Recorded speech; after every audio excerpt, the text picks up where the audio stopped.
Hey, what's up, everybody? This is Ray, and welcome to the RayWenderlich.com podcast. In this podcast, we'll keep you up to date with the latest app development tech talk. Now, here are your hosts, Dru Freeman and Susannah Gupta. Thanks, Ray. This is the RayWenderlich.com podcast. Welcome to episode 6 for season 12. This episode was recorded on Tuesday, the 11th of January, 2022, for release on the 26th of January, 2022. This episode is sponsored by Healthy Breakfast Choices, and we'll talk more about that soon. I'm your host, Dru Freeman, with my co-host, Susannah Gupta. Thanks, Dru. This episode, we'll talk with Alex Sullivan, who's a freelance mobile app developer and experienced RayWenderlich.com author and Season 10 podcast host. Alex, welcome back to the show. Thank you. Thank you for allowing me to come back to the show and not immediately squashing any attempt to have me on. That's right. We basically chained you away from us. He says, no, we can't have Alex back. Yeah. It was with a bat. It was aggressive, and I had to get out. It was the avocado toast, man. I just couldn't take any more of it. The avocado toast. I have to say, legitimately, one of my biggest regrets over the past few years is not mailing you the ingredients to avocado toast. I was just thinking, like, that would be actually really gross to mail if you mailed it. Oh, it would have been so nasty. That would completely not work. Yeah, like an old rotten avocado and some salt. I'm imagining it not even in like a salt shaker or like a salt, just like loose salt. Grains of salt around a rotting piece of avocado. You're saying you're sending a not fresh avocado. Avocados only are fresh for a period of like 8 seconds. It's like, yeah, exactly. Not ripe. Yeah. Not ripe. Now spoiled. It's just you missed it. Somehow they're not. Yeah, they're like hard and not ready to eat for 3 weeks. And then ripe and good to eat for 18 seconds, and then rot. There's like that in between time is aggressively small, especially for such an expensive fruit, right? Oh, that feels unreasonable. So for people who didn't listen in for season 10, it was Alex's desire for me to try out avocado toast, and I finally did at the end of the season, and I tried it. And it was his favorite thing in the world. Maybe I didn't get all of the right seasonings correct, but it wasn't horrible. There you go. That's all I could look for. That's a ringing endorsement. So yeah. I want to find where the reference came from, right? Because Alex, whenever Dru speaks of you, it's Alex Sullivan avocado toast. Not Alex Sullivan reactive programming or Kotlin or animations. It's avocado toast. Oh yeah. And so I listened to the very first, Meet the Hosts tiny episode from season 10. And I noticed there's a reference to avocado toast being a thing for millennials. So do you think so? Like, I want to say, so I've actually had a ton of avocado toast, but it was my 22-year-old daughter who said I should start eating it.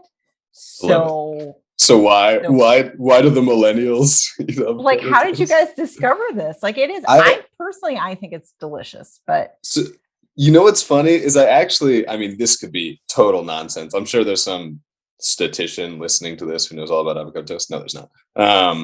No, you never know. But you never know.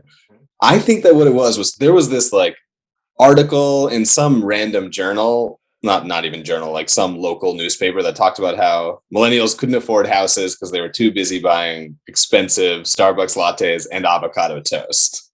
So then I think avocado toast got linked with millennials. But then I think that in like a fascinating turnaround, we, the millennial generation, after making avocado toast jokes, were like, well, I want to try some avocado toast. Tried it, and it turned out to be amazing. So that's what I think. Really good. Yeah, I think it was I that had heard the whole. article. I had heard the whole thing is like the reason that millennials eat avocado toast is because it's cheaper than owning a house.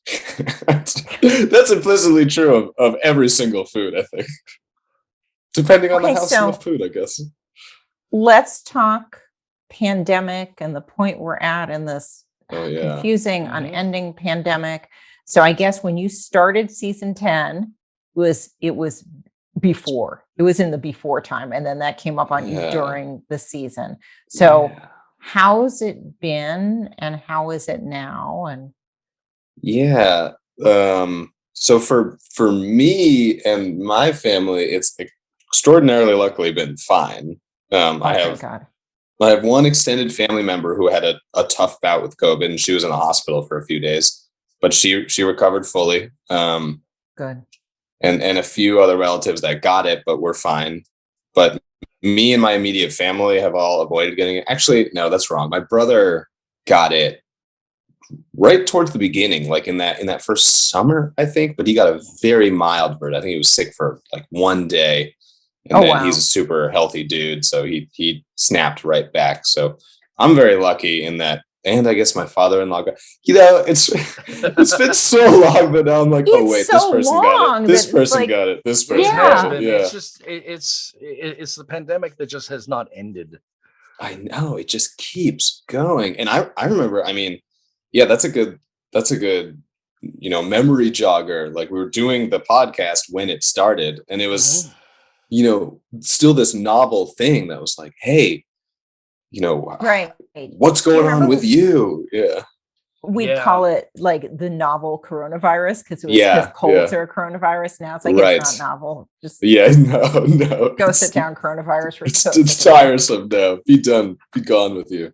Well, I'm kind of convinced right now that the focus is on the word Omicron now, so that maybe Corona can get some business back for their beer.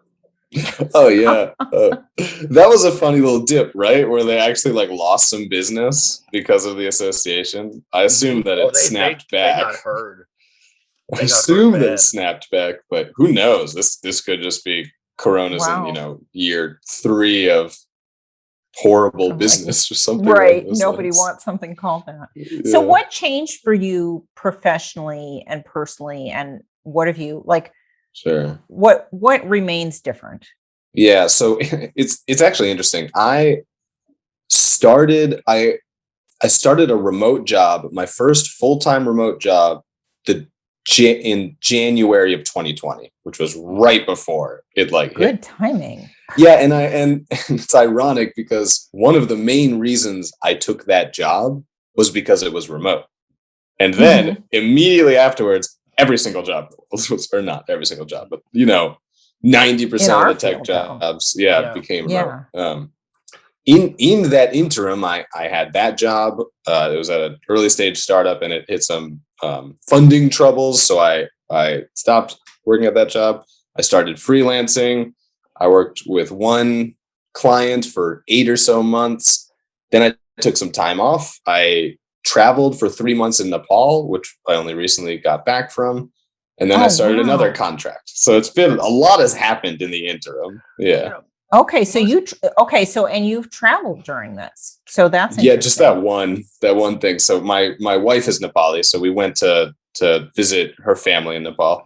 And Nepal actually had and has way better COVID rates than the US. Like, they were, at super, super low numbers after the big spike that hit India and the whole subcontinent. So, at first we were nervous about traveling because of COVID. And when we got to Nepal, ironically, my father-in-law tested positive for COVID that day. Oh, no. So we all had to isolate for 10 days or so. But the actual transmission rate of COVID in Nepal was really low, though now they're starting to see Omicron, and now it's starting to spike. But yeah, we did some big traveling. Yeah. I'm glad you made it through that, because my traveling is consisted of, I go to the grocery store around the corner. Nice. I think the furthest I've been is Ohio. Okay. All right. Pittsburgh. Okay. That's really not much at all. I haven't been on a plane since it started, and that it does feel weird. And it will feel weird going back. I know. Yeah, it's one of those things where, like, I mean, so like I said, the COVID rates were great in Nepal, and we were going to stay with families, some of whom were not immunocompromised, but were having health issues, and we wanted to be very mindful and so we were double masking up on the plane and all that stuff. And they're quite strict about it. So the flight attendants that are walking through, if they see you, with your mask off, they'll tell you and wait for you to put it on. If they see you with it, under your nose or any of the stuff that people do that makes it kind of useless to wear a mask. They'll call you out on that. But the weird thing was, in the middle of it's an international flight, and we had 2 flights that were like 10 and 8 hours. It's the long. Oh, that's long. Far away. And in the middle of it, you get a meal. So during the meal, everybody takes off all their masks and everybody's eating. And it's kind of this moment where you're like, does this make sense? Like, it's like you said, all right, pause, no pandemic now. Have some, wonderful airplane food. Okay, back to pandemic. Yeah. Right. It was weird. I mean, I guess with all of these, you just try and do what you can do. Yeah. Yeah. I think that's really what it is. You just, we can't all be in a bubble, right? Like I don't have a plastic bubble that I can live in that's virus free.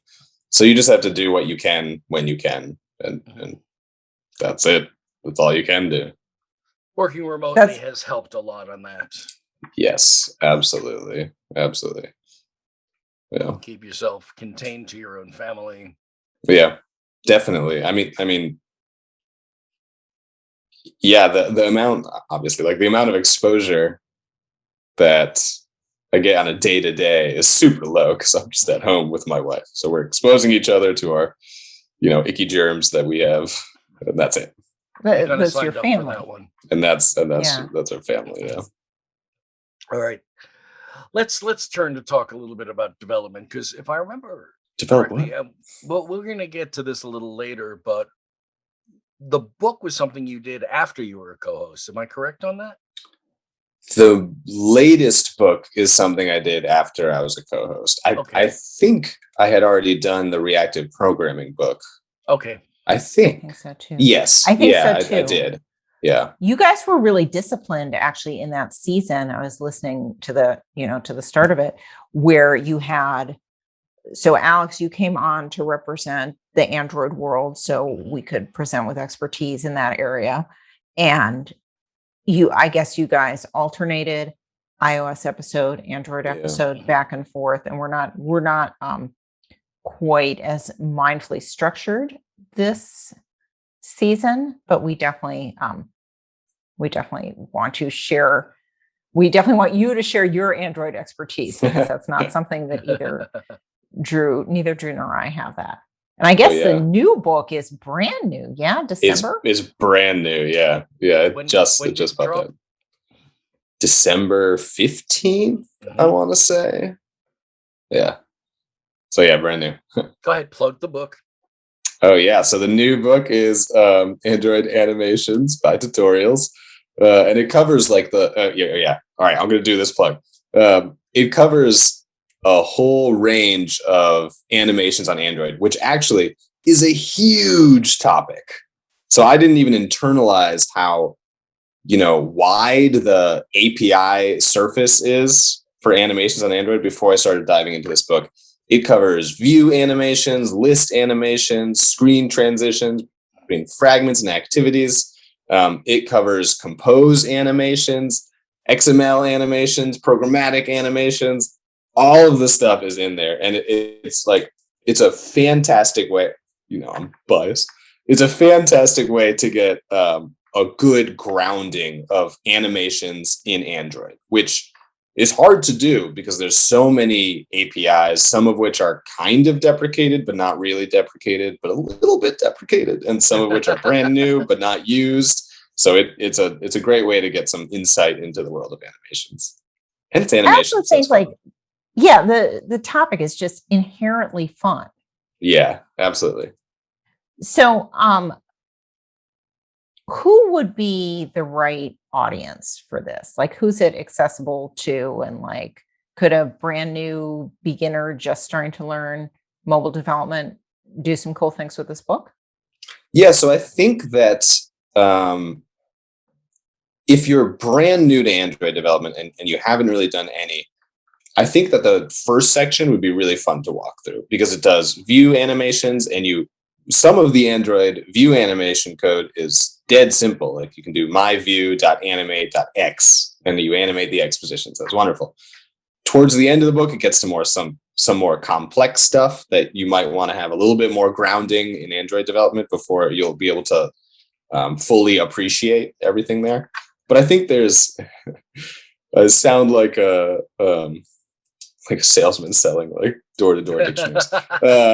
There's something in this book for everyone, for all of the different experience levels, which sounds so corny, but it is true. So yeah, I think that everyone can really appreciate it. Now, I take it is it all Kotlin?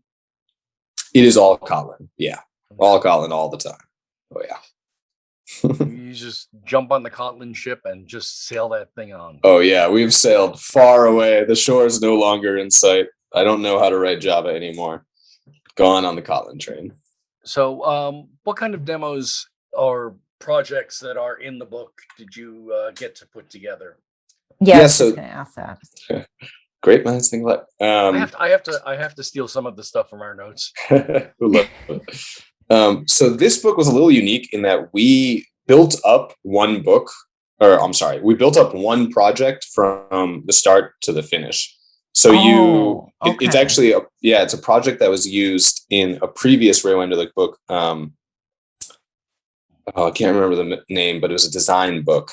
It was the app that was designed in the design book, and then we implemented it. Bullseye, is it? No, I'm going to be honest. I don't remember. I know Pratik worked on it. It was a book that Pratik was involved in. But yeah, so there was an app that was created. We did some minor customizations to it from what was presented directly in the UX book. And then each section implements a set of animations for a different set of screens. Okay. By the end of it, it's like the most animated, like fluid app in the world. So yeah, it was really fun. And it was really interesting to kind of single out different areas that made sense for different types of animations. Cause it's also easy to throw a bunch of animations that add no actual value and make things worse. And we wanted to be very mindful not to do that. So it was fun finding the spots and spending the time, because a lot of times you're not really given the opportunity to make animations. It just kind of falls by the wayside. So it's fun to do that. Yeah, animations are one of those things that the product manager often comes in and says, I want an animation. Yeah. And then the devs are basically left there going, an animation. Which one? They did that to me on a project. They were like, they wanted an animation. So I basically took their skyline and took their main character and had her flying around the back. I love that. That's fantastic. Did that meet the business need there? No, it was completely unnecessary, but I got to learn Sprite Kit in the process. So I was. Well, there you go. Yeah, was your PM happy about it? Was everyone satisfied? Nobody was happy. Nobody was satisfied. But you were like, look, wee. But it does move. Sad, like check Jira task resolved. You need to add like an Easter egg in there too, where like if somebody hits the space bar on the homepage, then like they can shoot the little moving character or something. Yeah, you build a whole like Galaga in it or something. Exactly. This was a granny. This was a grandmother with a cape and a little dollar sign on the back of her. Oh, I love that. So yeah, we're not going to shoot Granny down. Yeah, I'm still on like, no, we should totally do that. So in the Android animation book, does it take you through some of the thinking as to when and when not to use certain kinds of animations, or would you need to reference the UX book to better understand like what to apply when? That's a good question. So it does that from a technical standpoint of like when to use this API versus that API. And we were considering adding in a section or a significant amount of verbiage kind of talking about like the UX implications and when it makes the most sense to do a thing. We ended up punting on that because one, the book was already full to the brim and space was limited. And then we really wanted to focus in on the technical side and the how-to. But there's definitely space for a lot of conversation about like when does it make sense to do this stuff? When does it add real value? When is it just nice? When is it not nice and it adds no value? Because there's definitely animations I've used that make everything worse, even though they're beautiful. They take like 5 seconds for something to evolve over the screen. And when you're doing that the 70th time, you're like, go, go, go, go, go, go. But yeah, so we didn't get to that in the book, but there's definitely space for that somewhere. Yeah. I think that's really important to impart. Yeah, but just because you can doesn't mean you should. Doesn't mean you should. Yeah. Is there anything in the book on optimization so that you're trying to reduce frame rates or anything like that? Optimization or reducing frame rates. So there was, I know in the section that I wrote, there was effort put in to deal with some stuttering. I don't know that I'd necessarily call it on the optimization side. It was more like when you combine these two things, everything goes to hell because welcome to Android. So here's how to get around that. So yeah, there are like some tips and tricks for avoiding stuttering and things along those lines. But excellent. Yeah. And so what did you learn writing the book that you didn't know going in about Android animation or about Android development generally? So first I learned, or at least clarified in my mind, and I'm repeating myself, but like how big the surface of animations is. It's just, I remember being having less experience with Android and being confused about, well, do I use animation or do I use animator or what's going on here? And this book not only solidified that sort of knowledge, but made me realize how unapproachable it is. And one of the reasons why I think this book provides a lot of value is that it's just, the API surface is so big and it can be so confusing to figure out when to use one type of animation or another. And I learned about additional frameworks that I hadn't even thought about. I spent a lot of time in the transition framework, which is yet another way to do a big class of animations in Android. And a lot of these frameworks are rather particular. That's my kind way to describe Android APIs. So I got I got my hands dirty in some very particular APIs and got to explain some of that. So it was definitely a learning experience. And I now know a lot more about all of the different breadth of Android animation APIs, which is fun. So top 2 or 3 that somebody should be familiar with right now, like if they're listening in and thinking like, okay, I am junior in the Android world, what should be in my toolkit? What should I be using regularly? Which ones? Yeah, so I think first I'll split that off into whether you've jumped into Jetpack Compose Land or if you haven't. If you've jumped into Jetpack Compose Land, then Compose actually has an awesome set of animations and stuff. Is much more intuitive and you don't have 10 layers of deprecated frameworks. So if you're in Compose Land, focus on the docs that the Android developers provide because they're actually good and can explain everything in that world.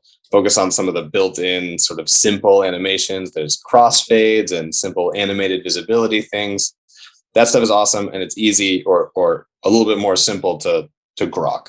If you're like 99.9% of Android developers and you're in XML and Vue world, it's really important to know about the animation API, which is this super very old API that is in that, like, it's sort of deprecated, but actually it's also still used heavily in a bunch of modern APIs that Android provides. So learn about the animation API and then the animator API, because the animator API is really how you're going to do most Vue animations these days. So those two are the big ones. I was going to say, it's funny how, like, so I'm iOS only, and honestly, I'm not a dev. But so as somebody hearing all the buzzwords, I was under the impression Jetpack Compose, that's just the thing all you guys are doing over there on Android. So that's not statistically true at all, is it? Oh no, I don't think so. I mean, I imagine it's I guess Swift UI is farther along, but like, do you think the majority of iOS apps are written in Swift UI? I suspect most are still in UI kit, but we were just talking about this. No, the vast majority are still in UI kit. But beginner learners now, like if you come new to iOS development, you're going to start learning with Swift UI. Sure, that makes sense. But then eventually, I mean, for the next 3 or 4 years or whatever, I think that beginners will still have to learn UI kit the same way they'll still have to learn XML, because if you want to work with any app that was written in the last 5 years, there you go. Now, 10 years. This was the first year that Jetpack Compose was fully out of beta. Am I correct? I believe so. Yeah, like within the last, not 2022, but within the 1 year time frame of now. Since Google I/O, I think Google I/O is when they basically said Jetpack Compose is final. Go forth, go run. I think that they did the Google thing they did, which was they were like, Jetpack Compose will be ready soon. In 3 months or something like that. I think 1.0 came out in sometime during the summer. Could be wrong about that, but that's what my intuition is telling me. So there's a lot of now reactive ways to do your UX on both platforms. Which is, interestingly enough, another topic we have for you is reactive programming. What a segue. Because you're not. Sorry, go on. Go ahead. I was going to say I'm a big fan of reactive programming, both in the declarative UI world of Jetpack Compose and Swift UI and React, and then also in the library world of like RX Java and RX Swift. I haven't used Combine. Did we decide that it's Combine, the harvester, right? Combine is the thresher. Yeah, we there we go. And this is not that. This is Combine, right? Yeah. Well, I'm still gonna think of it. I'm gonna think of it as like a machine harvesting wheat. That's what goes through my head. I don't know why, but that's what goes through my head.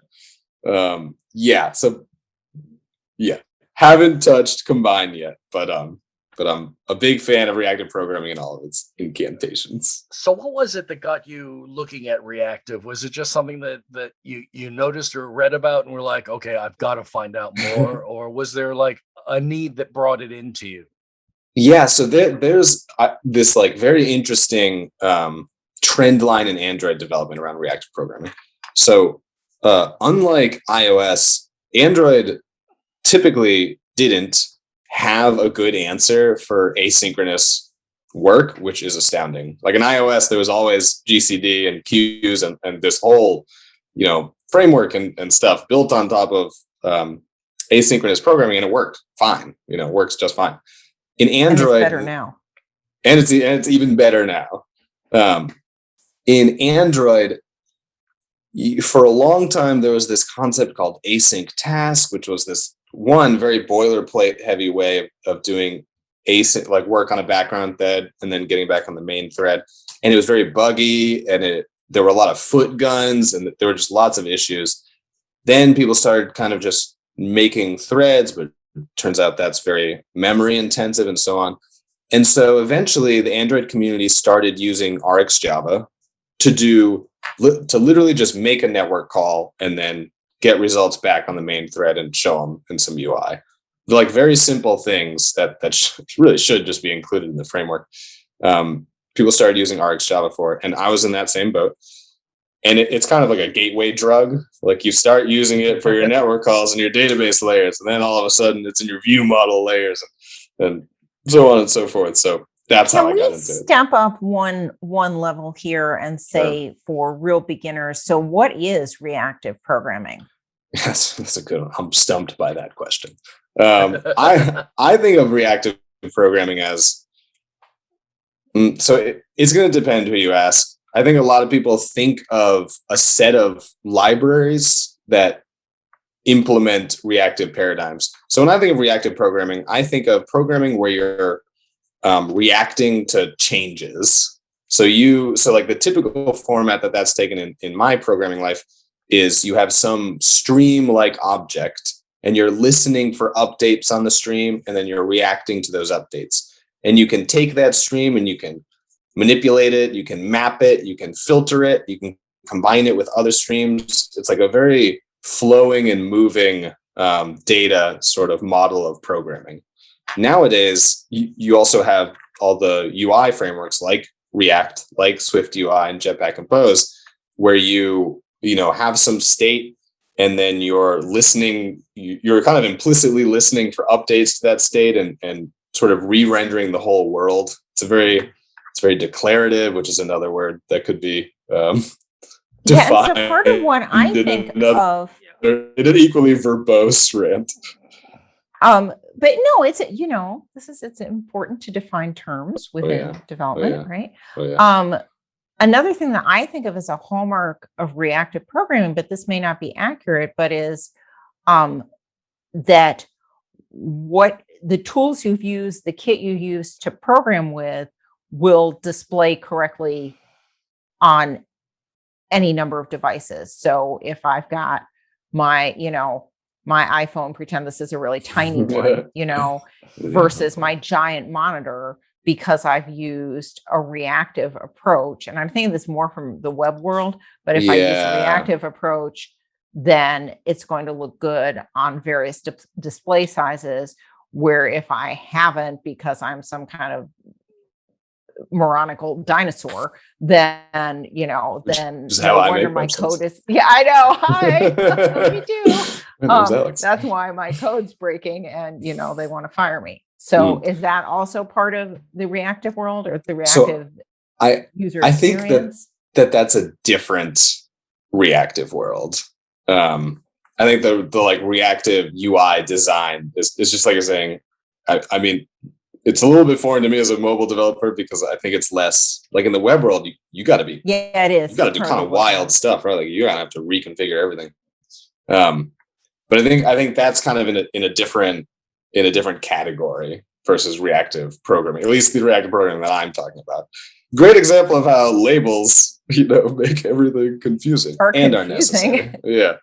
I talk about the fact that Swift UI, and we talked about it before the show, is very easy for rendering UI elements, but it's that hooking into the stream of data is where things aren't necessarily as buttering your toast as you think. It's Combine itself has that whole concept of multiple streams, and how you can basically say, well, both of these can be true or one can be false, and if this is that, and then eventually you come down to, well, here is my state.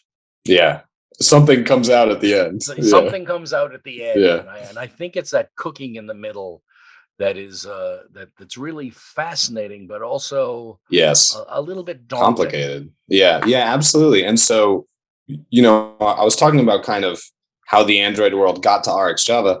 There is then an after that of how the Android world, is kind of in the process of moving away from some of this stuff towards coroutines and things that are maybe a little bit less of like a fundamental mind shift. Because if you get like fully into the sort of RX world, or I assume the combined world is similar, you really have to kind of like take your program and like flip it inside out, and then look at it in a whole different way. And that is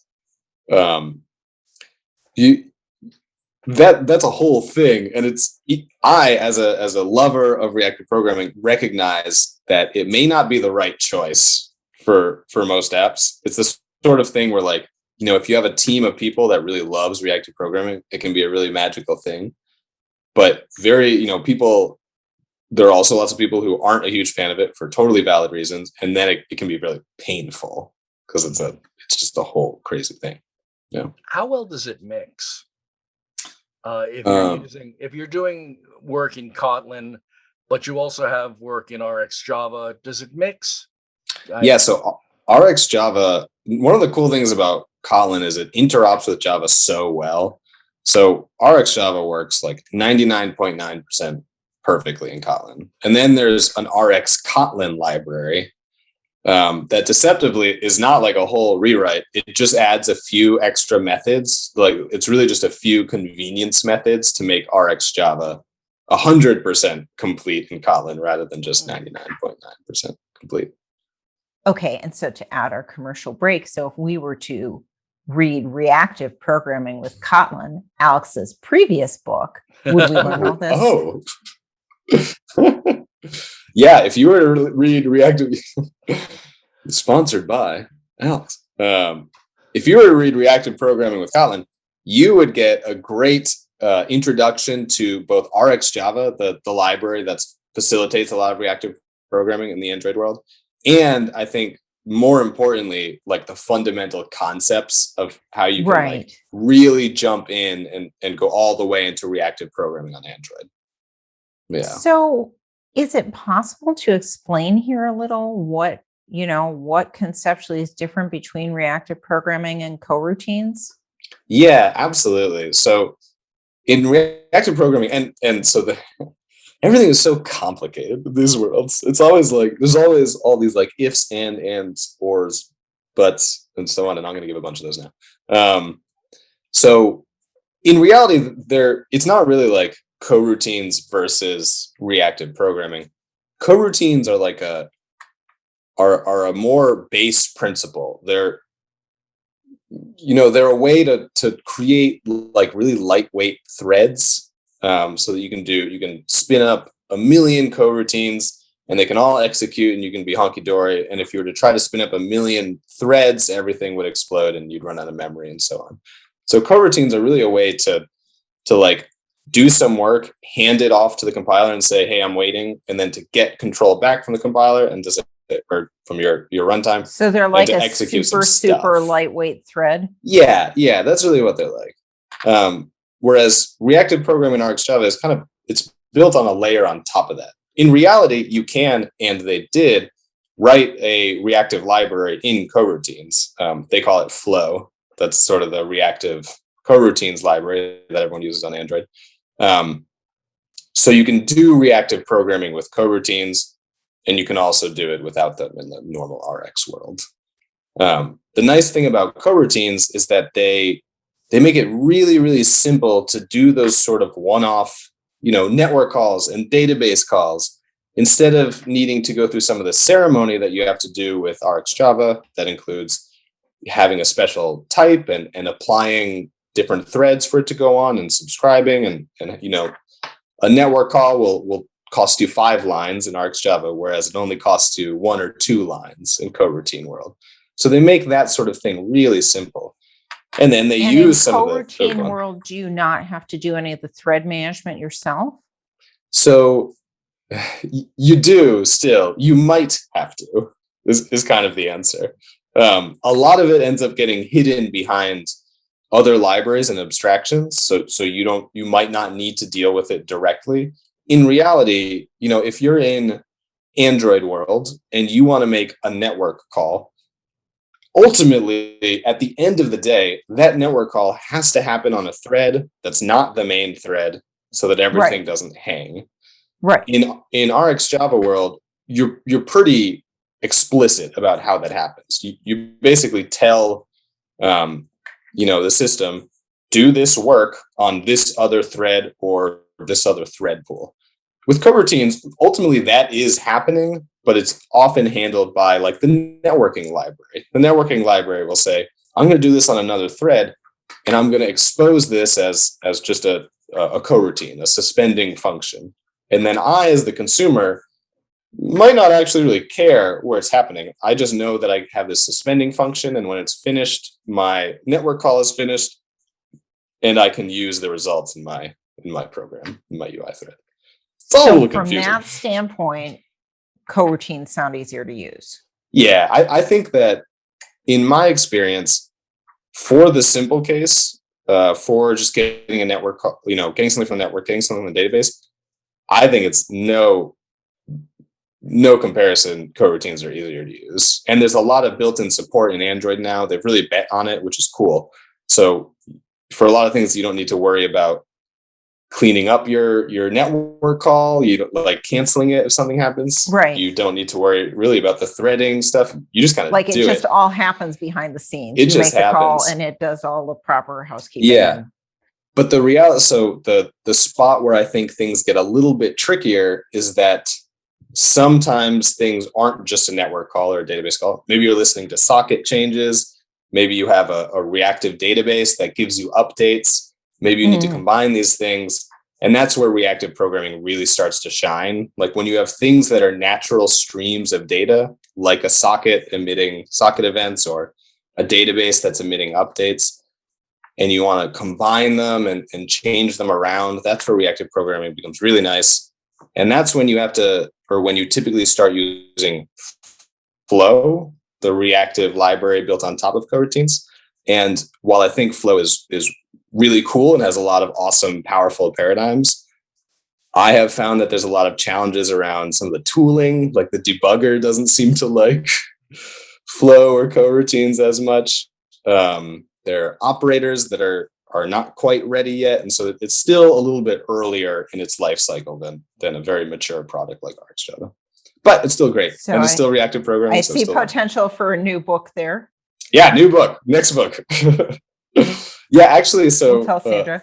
Yeah, just to one of the things that I like about the reactive program with Kotlin book is I actually think that you could go through the book and then have a very easy time of getting into Flow and any other reactive library. Because fundamentally, what you're learning is the reactive stream principles. That's the hard thing to grok.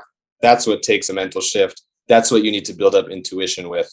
And once you have, it's kind of like learning programming for the first time. Like it's hard to learn your first language, but your second and third language, not nearly as hard. And that's how I think that kind of maps. Oh, that's well explained.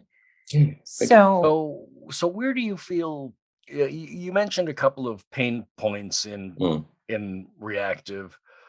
Oh, yeah. What do you think really still needs ironing out to make it more robust, to make it, well, less pain points? Yeah, so I think that some of the pain points with reactive programming is that mental model shift. It's just having to figure out like, what the heck is a stream? What does it mean to flat map a stream? You know, what does it mean to zip streams? Things along those lines. And they're just, since they're so alien to the way that we have typically programmed, in the very imperative way that we've typically programmed, I think there's not much to do there other than to learn it or to abstract it away, which is what frameworks like, you know, Jetpack Compose and Swift UI and React have done. They've kind of taken those concepts and said, what if we didn't ask anyone to flat map anything and we just kind of magically behind the scenes updated things? So that's one way to solve that pain point, just hide all of it. And then I also kind of referenced some of the pain points in the coroutine flow world. I think that's just a function of maturity. I'm sure over the next few years, some of the tooling support will get better. You'll have all the operators that you need. Best practices will you know, the community will learn best practices, and I'm sure that'll just naturally get better. So this is amazing, by the way, like really good explanations of this stuff. And it makes me, even though I come from the iOS side, I'd like to read that reactive programming with Kotlin book because it's going to explain the theory. Yeah, right? Yeah. I hope you're not disappointed. So you're not just an Android developer or an Android animations expert or even just an expert in all those things and also reactive programming on Android. iOS. You also speak iOS. You also speak Flutter. So yeah, talk to us about that. Things. Like, yeah, how does that work for you and how'd you get to this point?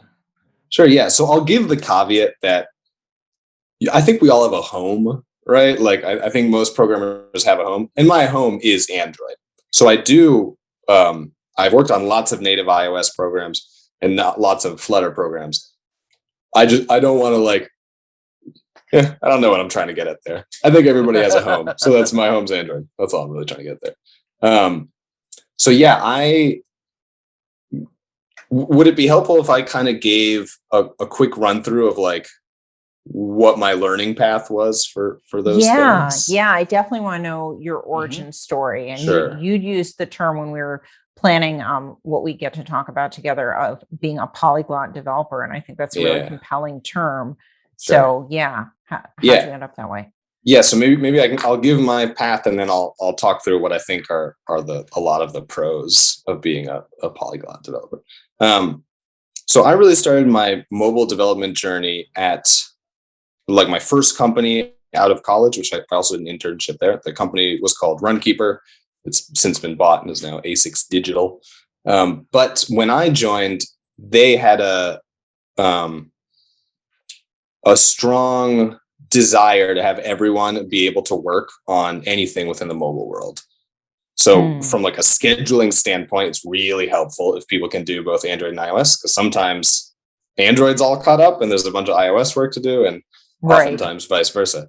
And then also just as a holistic approach to have like well-rounded engineers, and so that, you know, projects weren't siloed and so on. So they really pushed kind of learning both. So I think I started the company doing Android work, and then once I got kind of comfortable, started getting some small iOS stories thrown my way. And in reality, you know, just like you learn your first deck, you just dive in and do it, right? Like you change the color of this button, or you add a new tab to this page or whatever.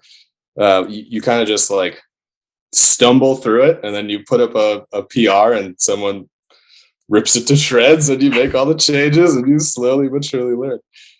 So I worked there for 3 or 4 years, and was kind of going back and forth between iOS and Android. Like I said, my home was still in Android, but I did lots of iOS work there. After Runkeeper, I did a round of freelancing where I also kind of was dipping my fingers into both the Android and iOS app of somebody I was working with.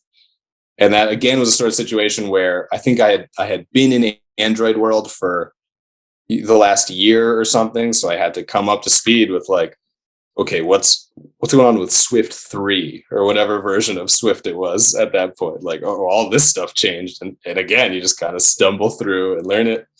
Then I worked at a consultancy where I did some Android work, and then some native iOS work, and then some React Native work. And on the side, I was doing Flutter projects just because I found it fun to do Flutter stuff. And so the process has always been just like, is just jumping into it. It's just diving in and realizing that, it was very hard to learn your first stack and to gain expertise in that.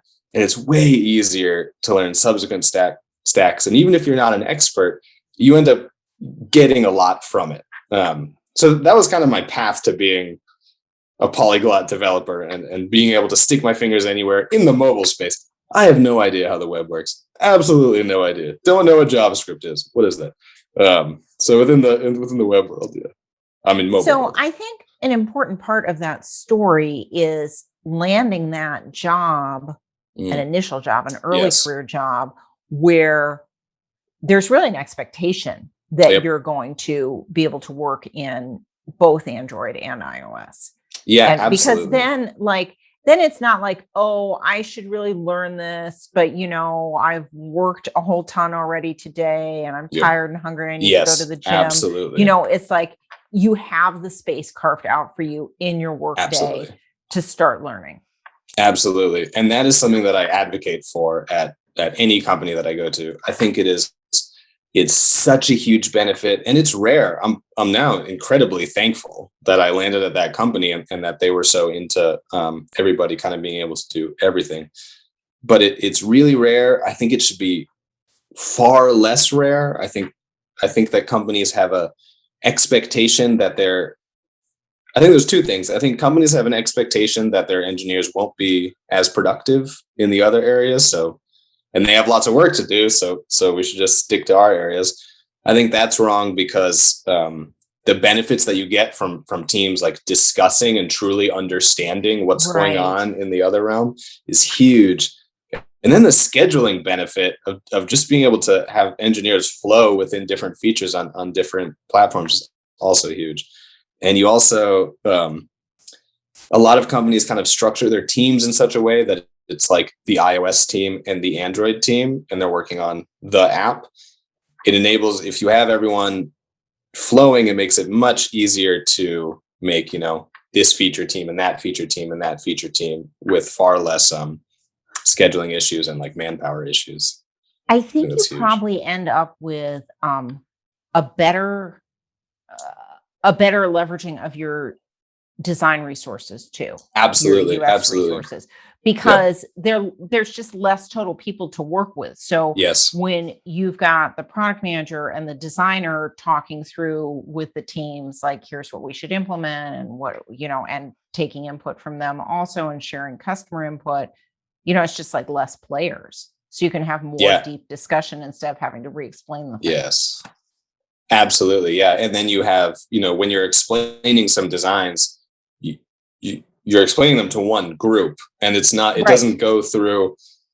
I've seen a lot of times there just isn't time for the designers to go in depth with all the different teams. So they end up getting cycled through maybe somebody in product that distills it down. And I think when you have engineers that are more, that can jump into different stacks, that it makes it a lot easier to do that direct conversation with product too. I don't mean to throw product under the bus. And then you get, you have better working relationships. And I think you can all understand better, like, what's the point of all these different functions? I'm saying this as somebody who's worked on the product side. So absolutely. I think another piece is, so sometimes companies have some reluctance. I think a lot of engineers also have some trepidation with diving into areas that they're less comfortable with or less familiar with. I can agree. Sometimes I think I'm fairly. I've been really interested in this because I'm fairly monoglottinous. Monoglottinous. It's the best What a fantastic word. What a wonderful word. In as much as I've specialized on my mobile platform. And for me, expanding is finding that next framework in my platform that I haven't learned yet. Sure. But I find what you're saying very interesting, because it does sort of push against a lot of the way I was taught to learn and what the expectations on me were. Yeah, I think there's a ton of value in having expertise in a thing. Like, I think it's also easy to spread too thin and to, to what is it? There's some idiom for it. Jack of all trades, master of none. Exactly. Yeah. So if you end up getting to like junior or intermediate engineer level in 5 different stacks, that might not be as good as getting to senior, level in 1 stack and then branching out. So I do think that there's a ton of value in having expertise in an area. You said, there's still the home. There's the home. Yeah, you have a home. Yeah, exactly. I think it actually maybe is just a different career path, because I think the person who gets to junior in multiple stacks, that person also often gets moved off into product or chooses to move off. That's a good point. And we even have names for some of this stuff, like a full stack developer is somebody who has expertise in back end and front end and who knows however many front end, mobile or web or whatever. But the full stack developer, she speaks web, Yeah. Oh yeah, absolutely. Yeah. That's web and back end for the most part. Yeah. And those are so like intricately linked that it makes a lot of sense there. But yeah, I think that I think a lot of engineers, there's always more to learn in whatever stack you're in. Like, you're never out. So it's you're never just done learning. And so it's obvious that you could start picking something up because you're done learning, Rails or iOS or whatever. I think sometimes, and I've come to this thought mostly from trying to analyze like my own feelings about things. I think sometimes engineers, just like all humans, can get kind of tribal, and you kind of get into you get into your spot. And I remember being a young developer when I was only, before I had started branching the iOS world, where it was Android versus iOS, and doing iOS programming almost felt like cheating on my stack or committing a sin. And this something I should hide. New. I mean, you go back to Mac versus PC. Yeah, absolutely.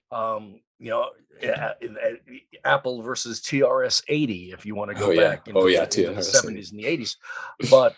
But there's always been sort of a tribal side to it. I remember when I had a job offer from Microsoft as an Apple developer.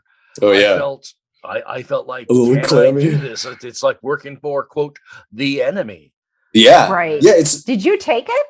I was on an Apple team, which was within Microsoft. Yeah, I was. And how did that on the feel? Apple Office team at Microsoft. So, gotcha. We'd go over to the whole company events, and there'd be Ballmer jumping around on stage, going, "This is the year we're going to destroy Apple," and everybody else there's going, "Ah!" And there's a bunch of us up in the nosebleed seats going, "We're going to die. We're going to die." I always likened it wild. I always likened it to like the Safari team at the Safari for Windows team at Apple. Yeah, exactly. There's so I think Apple has either 1 or 2 mobile apps in the Android store. There's the Move to Apple app, which is where you could be an Android developer on that app and still be on Team Apple, because come on. Then there's the isn't the Apple Music app, I think, is on Android too. Yeah. I've wondered sometimes, what would it be like to be an Android developer at Apple when there's such a limited number? It is. It's a very bizarre feeling to be at a company who is pretty much always talking doom about what you work on. It's and so that's one of the things that when Android versus Apple, Apple versus Windows, these have at the very least those have outside communities too, right? Mm-hmm. There's it's not just developers, but I kind of thought about one place that I think a lot of native mobile developers have a lot of tribalism is when it comes to web technologies on mobile apps. I think everyone, myself included, you hear oh, we're going to use a web view and show this stuff. Yeah. You just all my muscles tense up, and I'm just I don't like that. Bad. That's going to be bad. That UI, you don't need a web view. I can do that UI for you. Exactly. And so at the a company I worked at before, a consultancy I worked at before, they were doing a lot of React Native work, and my initial reaction was, I was trying to cover up my disdain. That was the actual And when I started analyzing that feeling, that's crazy. There's not even an outside group to be in. That's literally just you make your mobile apps in a different way than I make my mobile apps, and I don't approve. Right. And eventually I took some React Native projects. I saw some of the pros and cons. I think that I felt a little more secure as a developer because I saw some of the cons and I didn't feel like it was coming for my lunch. And I stopped feeling like that was the other group, and that just became another way to make mobile apps. And there's lots of I think you hit on something there by saying you felt more secure as a developer. Yeah. And I think that's one of the things is that we're in an industry where people are afraid to ask questions. They're afraid to appear like they don't know what they're working on. That in general, there may be that concept of I'm going to specialize on this. So if anybody ever asks me a question, I don't look stupid or wrong. Or because I know this one thing. Because I've got my laser focus. Yeah. And I think it does come down to security. And I think the more experienced engineers, of course, have learned the important thing that no, you're never going to know anything. Yeah. That's the funny part is you can go as deep as you want, and there's always somehow an infinite number of people on Twitter who know infinitely more than you do about however deep you want to go on anything. There's just all of these people that will ask that question, well, how does UTF-16 encoding work for that byte string? And you're I don't know what that means. Now I'm intimidated and I'm going to be quiet. Yeah. Well, I'd like to think, honestly, that one of the things that we're building here at RayWenderlich.com is that safe space to ask anything, to come from any level of knowledge. and find people from all levels of knowledge who will just answer your questions kindly and not make you feel like a moron. You know? Yeah, I absolutely. think that the war between platforms, I look back on the earlier competitions that existed, and Android and iOS has a lot of crossover. There's Oh yeah, and I think a especially lot of people have gotten into the concept of mobile application development, and you get people who do both. You get people Yep. who focus on one as their home. Yep. But Yeah, I think it's gotten a lot friendlier, and I think with yes. some of the resources, especially with RayWenderlich.com, with Mm. Stack Overflow, that Mhm. people have it's become a lot less gatekeeping. I agree absolutely, and I think that the platforms have also gotten closer. Like the UI paradigms have gotten Yeah. closer. Yeah. Yeah, that's What definitely you true. can do on the phones has gotten closer. Performance has gotten closer. All that stuff's gotten closer. There's all of these great resources to learn both, especially like RayWenderlich.com. And I agree 100% that the tone that RayWenderlich.com puts out, I think, is so on point, because so much learning material in the programming space ends up being very, I don't know if it's like elitist or like technocratic or what the right word is, but it's like whoever's presenting it needs you to know that they are super smart, that they know all this stuff. Whereas Right. that's not really necessary to learn the thing. You want it communicated clearly. Well, I think there's multiple things that go into that. A lot of what we see out there is somebody has put that out there because they want to use that as a marketing tool to sell Yes. themselves. Yeah, Right. yeah. So there's a motivation for publishing beyond I really want to teach. And then one of the Yes. things, and probably we'll have an episode about this later this season, is we have like an incredible content development pipeline here. Oh, that yeah. There's so many people who look at something before it goes out. Yeah. That most of the time, I mean, sometimes we mess up because all these people are human, but most of the time it's pretty clear by the time it makes it to a reader, to a learner. Yeah, absolutely. That's the thing that I was having a conversation with somebody about, but the Ray Wenderlich pipeline, like all the different people that look over an article or a book, is amazing. It's like when you look at the before and after of a given article, it's pretty wild to see like how much it's changed, and all those each step in that pipeline raises it a letter grade. I think that's how the tutorials describe it.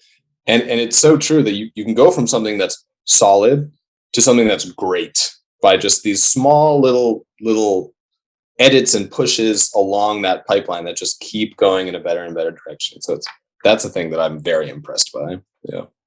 Yeah, it's a neat system to work in. All right, so I got to do this. You have done 2 books. Oh yeah. You are a polyglot with so many different languages. Sure. What do you do when you're not attached to a computer? I didn't know you could not be attached to a computer anymore. I thought that was just life. I realize there's eating avocado toast, but yeah, that's it. You can do that in front of your computer. I mean, it's just it's just avocados going at my face, toast being thrown in. That's really it. Just making toast is the answer. Yeah, what do I do when I'm not on a computer? I like to read. Yeah. Sure. I like to read. I'm a big fan of sci-fi literature. It's funny.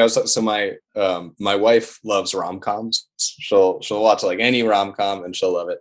And even rom-coms that, she'll be like, yeah, this is bad. This is a bad movie. And I am enjoying watching this. And that's how I am with sci-fi. Like I'll watch that super crummy sci-fi channel or read that like terrible hyper. Wow. Okay. When they just use that language that's like, and the hyper Imperium emitted the star destroying laser of whatever, like that high sci-fi. I'll read that and just be like, yes, I'll inhale that stuff. Like you can tell, like there was just a generator and they just pressed make absolutely. chapter and it just vomited out all absolutely, yeah. And it's for me. That's what it's vomited out for. I can't remember which meteor crashing into Earth movie it was, but when they talked about the fact that the tool they were going to use had to be manufactured from unobtainium. I'm like, they actually used unobtainium as fantastic as a chemical, and it's like, no, you're supposed to replace that when you actually get into the script. Yeah, that's the standard. Yeah, it's amazing. The standard. I remember. Did you see Dune? I did see Dune. So this is such a good example. I haven't seen the new Dune. So okay, so no spoilers. I've seen Dune now 3 times. I've seen it 3 times. Yeah, I saw it. I've got to reread before I see it though. Yeah, and I've only read it once, but I've seen it 3 times. I saw it in Nepal in a movie theater, which was fun because I didn't realize it would be there. Yeah, it was cool. What was that like? Like, what was that experience like? Was it a packed theater? And were there a bunch of stands? Nah, it wasn't packed. It was like I was because of COVID, right? I was like, nah. I think that there might have been less of an audience of it, maybe because of COVID, but I was like pushing, my wife and her friends who we were going with. I was like, we need to go. We're not going to get seats. And then we got there and there was a huge line and I was like, oh no. And that line was for a different movie and there was no line for Dune. But so that, I thought that one interesting thing about movies in Nepal is they have intermissions. So that was that was an interesting thing. Like halfway through the movie, it just stopped. But I was like, wait, was that an extremely abrupt ending? So that was interesting. And then I saw it. We watched it the next day or maybe a month later or something, whenever it came out on Movie at Home. And then I watched it again with my brother. So I've seen Dune 3 times. Yeah. That's such a good example of just consuming too much sci-fi. Yeah. Are you over in the Marvel universe as well? I'm not as much in the Marvel universe. I've seen probably 80% of the movies because I think everyone's seen 80% of the movies, but I never like dove into the comic book world. That's a world that I kind of missed. Yeah. I'm on the fantasy boat though. I've watched Lord of the Rings 10 million times. Wow. I think that's like, I suspect that I could get really deep into like that. It's a thing that would grab my interest because I love universe building and world building, which is I think why I love sci-fi so much. And I think there's a ton of that in the comic book world. Mm-hmm. Yeah. So maybe that's a thing I'll do. So you read, you see movies in Nepal. I see movies in Nepal.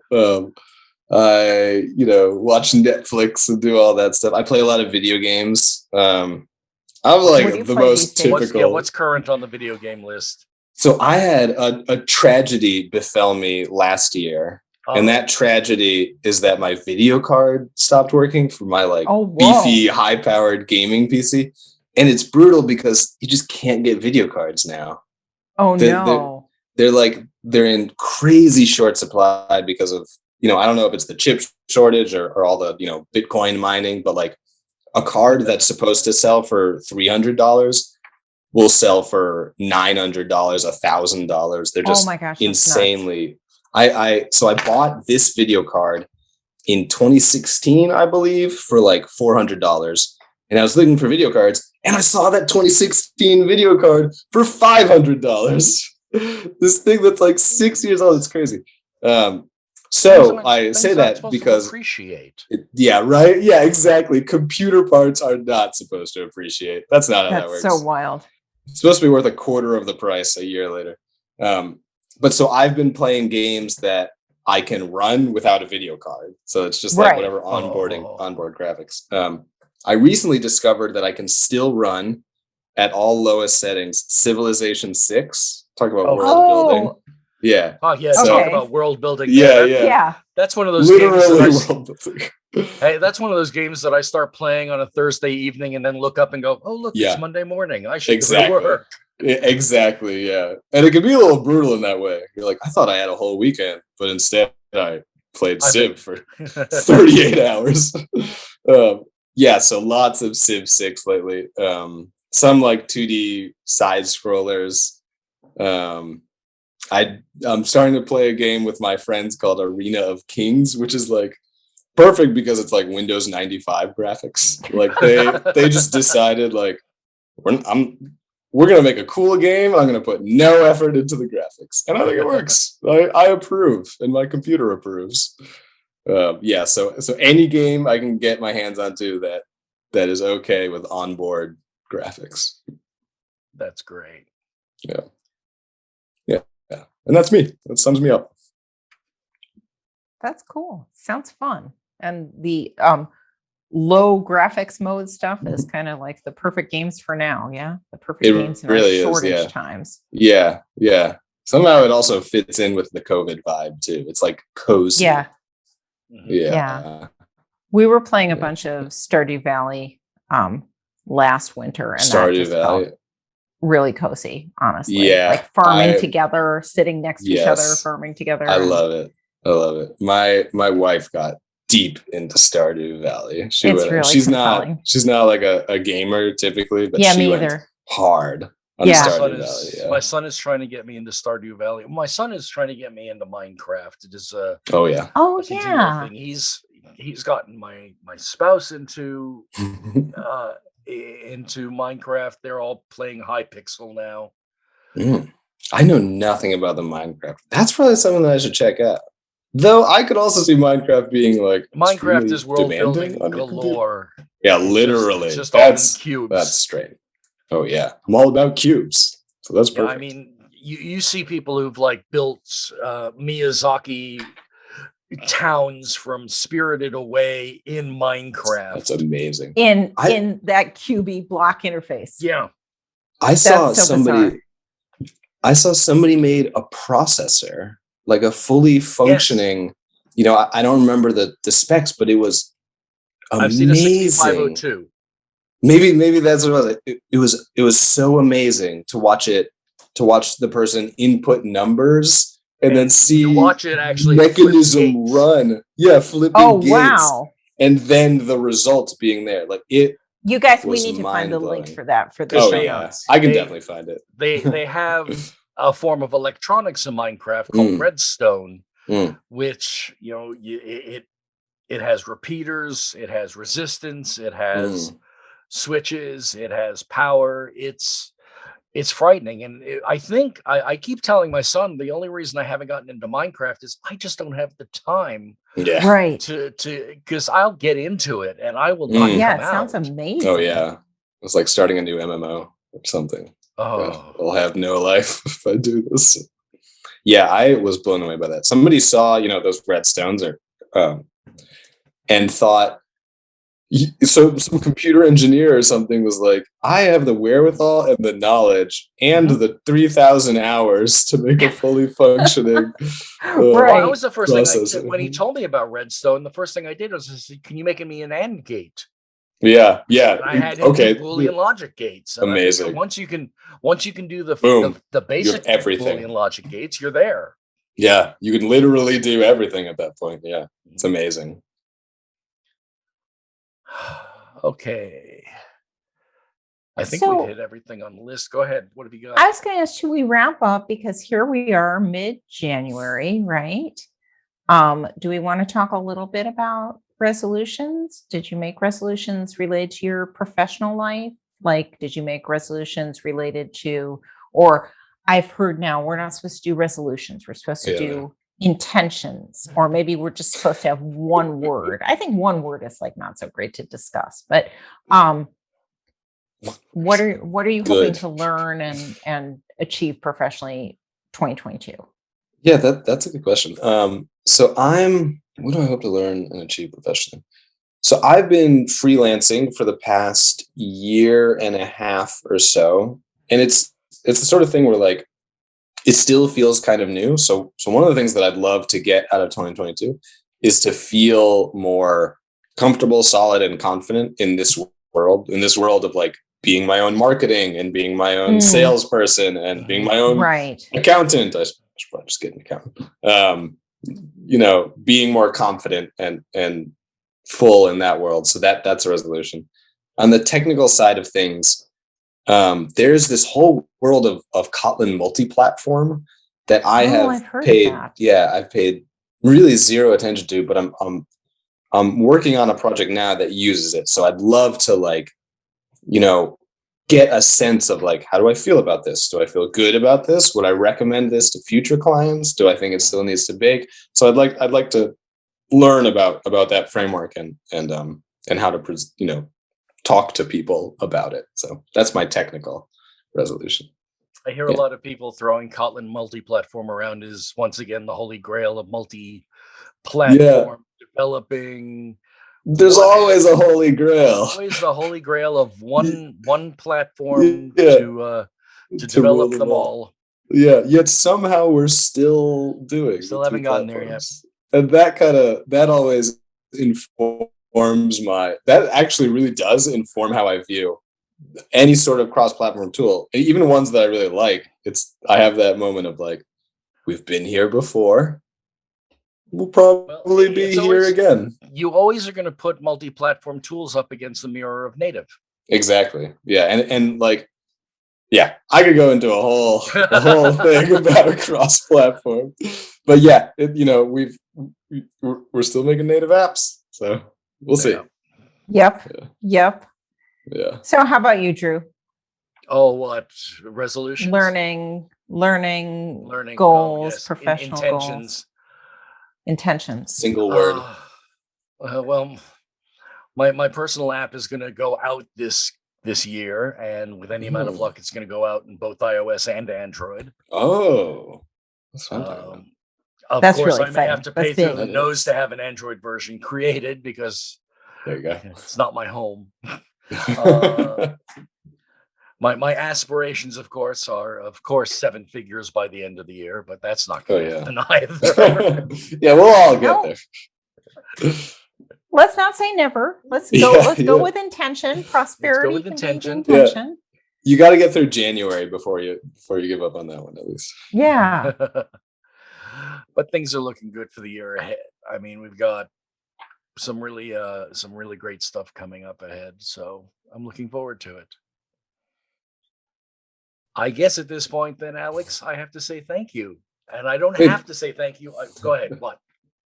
I was going to say, we haven't heard from everybody about. That's true. I cut off Susannah. Yeah. I was just going to let that sail away. Oh, no. So you've got to do it if we have to do it. Yeah. Continued learning. Like everybody, gosh, it feels like everybody on earth. Like, I have some app ideas, but I haven't actualized them into apps in the store. My home is iOS, although I'm really interested in Flutter too. So I'd like to just continue learning and get some apps in the store that are, so I have apps in the store, but they're apps that I've worked on primarily as the product person and through clients, as opposed to like, under my own branding. And I'd like that to change this year. So and just continuing learning here at Ray Wenderlich because I love it and it's so fun. So. It is. So much good stuff. Yeah. Alex, I really, really, really want to say I thank you for coming on. It's been 2 seasons I haven't seen you, and you have been missed. Oh, thank you. It was Susannah does a fantastic job. I don't think I could do this season without Susannah at all, with all of the research going on behind the scenes as well. You can find Alex online on Twitter at Alex Sullivan 444. Are you still not really using Twitter, or? I unfortunately am using Twitter a lot more than I used to. Not unfortunate. That's a good. Oh no, it's unfortunate. That's a good New Year's resolution. Use less Twitter. Yeah, now I'm more. Oh, that's on Twitter. Funny. I'm trying to use more Twitter. So watch out, because it's a slippery slope, and then you're just in the dev world. I think the iOS dev Twitter is like super supportive and kind. Awesome. And there are so many other parts of Twitter that are not. No. So, and I don't go there anymore. Yeah, I couldn't. I was like 99% Android dev on there, and some like iOS dev. And then I think I like followed one political figure or something, and it just right, crashed. and then it all went to heck. It was a terrible decision. It was a terrible life decision. Yes, so. No, you need to just cut that negativity out. Let's not do 2022. You don't need that negativity in your life. No, I do not. Yeah. But if you are looking for negativity, you can find Alex on Twitter at Alex Sullivan 444. Susannah, you can find online at Suz Gupta. That's SUZGUPTA. I am Podcast Dru, Podcast DRU. Our next episode, just to show you that we don't talk about RayWenderlich.com consistently, or it's all about RayWenderlich.com, we're going to bring in Paul Hudson of Hacking with Swift. Two Straws himself is coming to join us over here on the Ray Wenderlich podcast, and I'm really looking forward. I'm geeking out about that. 2 weeks after that, the following episode, Jeff Rames and Leah Moralt Sonnenschein are going to join us. We're going to talk about preparing for iOS interviews. And this may be the season that you're looking for a new position. And we've talked about some of the skills you can have, but this is a really good deep dive into that, and I'm really looking forward to that. So on behalf of Alex Sullivan and Susannah Gupta, I am Dru Freeman, even though my name does not say Dru Freeman in the corner, but that's my mistake for today, not yours. We'll see you in 2 weeks. In the meantime, it's back to the Emerald Castle. Ray, back to you. And that's a wrap. Thanks again, everybody, for listening to the RayWenderlich.com podcast. We hope you enjoyed it, and don't forget to leave a rating on iTunes. See you next time.